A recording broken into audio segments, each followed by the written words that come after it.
Right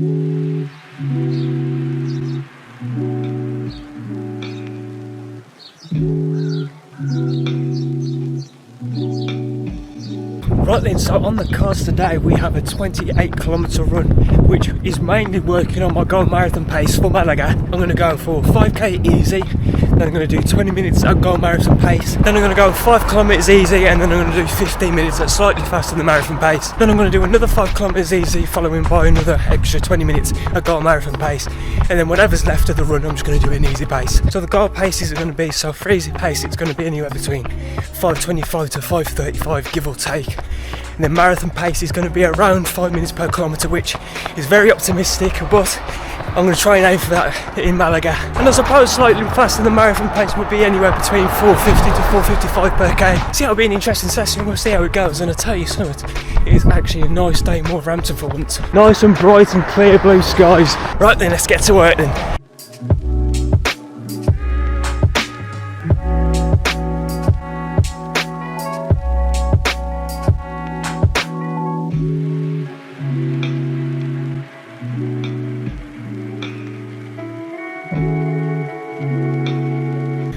Right, I'm about to wrap up the first 5k before we jump into the first 20 minutes of marathon pace. This run is showing great promise at the minute, it's feeling really good. My easy pace has actually been below about 5:25, which is a little bit quick, but I'm just trying to think, because that easy pace was based during the summertime.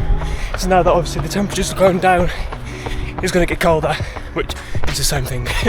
But obviously that pace, for me anyway, tends to sort of actually get quicker as it gets into the winter, so I'm going to expect probably to see my pace actually get quicker as we progress during the winter. Well, it's not even winter at the minute, so I don't know what I'm waffling about. But oh wait, yep, we just hit 5k in 5:25, so now it's time to up the ante to 5 minutes per kilometre, give or take, for 20 minutes and see how much I can handle it for. And I've split it up in the way that I've done for this session, just so I know how marathon pace feels when I'm on fresh legs, when I'm starting to get a little bit fatigued, and then when there is fatigue. So I should be able to get a good balance. Oh my god, I'm going for 20 minutes marathon pace.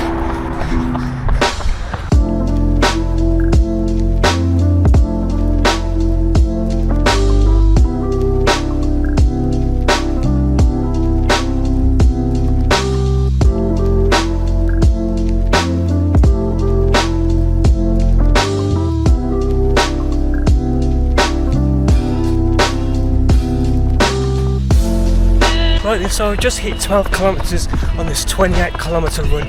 Feeling really good at the minute. The marathon pace I think was probably the best I've ever executed it, just because it was still a little bit too fast, but it's probably the closest to my goal marathon pace I have got to in quite some time. So yeah, it's been a bit difficult just because I'm struggling at hitting the pace I want to exactly. And I know that's a bit harsh to say, because the likelihood of actually hitting the pace, the exact pace that I want, it's going to be really difficult to execute, obviously because of the weather, the route, etc. I think I was averaging about 4:57 per k, which I'll absolutely take. So yeah, I've got another 2 kilometres and then we've got to do 15 minutes faster than marathon pace. So I'll probably aim anywhere between 4:50 to 4:55 for that. I'll tell you something, the weather today though has been absolutely bloody beautiful. The sun ain't stopped beaming. It's just, this is perfect conditions to sort of train for Malaga, because I imagine Malaga will probably be a little bit like this, maybe with a bit more heat, and obviously we'll get around that. But yeah, this is some decent conditions. Might try and plug in my earphones for the last hour or so. So yeah, I will see you once I finish. 3, 2, 1. There we go. 28 kilometres done in 2 hours and 25 minutes. According to the Garmin, that was a good session, especially for getting in the marathon pace efforts and the slightly faster than marathon pace efforts. The one thing that was really annoying though during that session was at around 14k, the top on the hydration vest was coming off. So, you know, the little tube that you get, but you're going to bite into to get your water. Well, it was just constantly coming off, pretty much like that, and this little bit was also coming off as well. So for about 10 kilometres I didn't actually have a drink. So I found that you can actually refill this drops off and you can actually get it from the actual tube itself, not this little bit here. Obviously because I didn't have a drink I could feel my legs getting tighter, etc, which obviously wasn't ideal. It absolutely flew by, to be honest. I think that was just because I was just way too occupied with sorting this out. But yeah, I'm really happy with the efforts. There's a few efforts in there that I think I did way too quick. The 25th kilometre was definitely way too quick. I think that was about a 4:46. So I'll put all the details of the run on the screen right now, including the splits. Yeah, that was definitely a good session to get in because I haven't really done that many marathon sessions or marathon specific sessions, but now I'm going to be trying to implement them 2 times a week to really know how it feels to run at 5 minutes per kilometre, because I know that I did 5:22 around in Manchester. So yeah, I'm really happy with that. The time right now is 7 minutes past 1, so I think I'm just going to chill out and rest for a good little while, and then I'm going to attempt a full body session later in the evening, so probably about 7 or 8 o'clock, give or take. That's it from me for now. I'm going to do all the usual stuff, and yeah, cannot complain with that.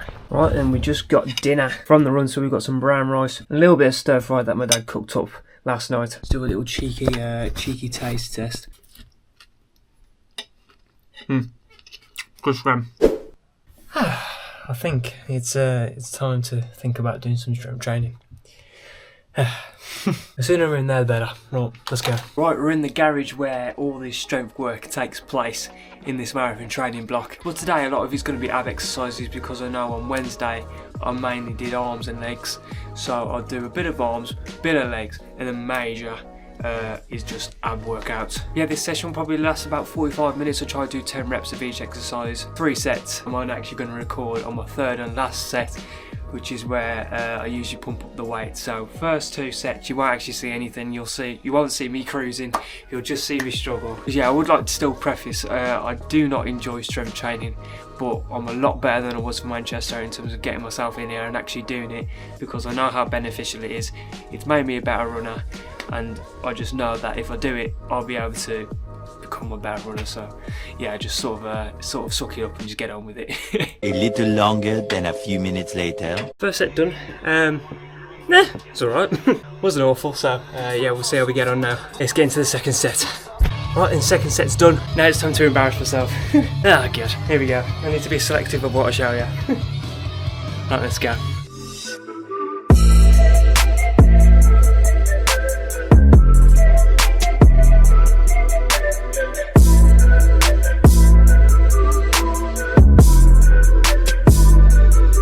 That wasn't awful. I have actually recorded another exercise, but I just looked back at the camera footage of my form. I'm going to work on that a little bit before I before I show it to the internet, because I'm just going to get grilled.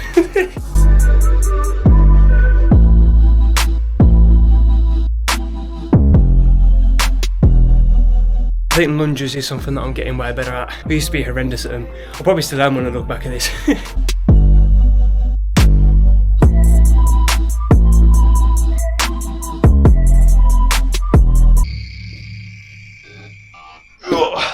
Oh, I don't know if it's just being me being weak, but I hate a single leg raise or just hold. It's horrible. One more exercise, happy days.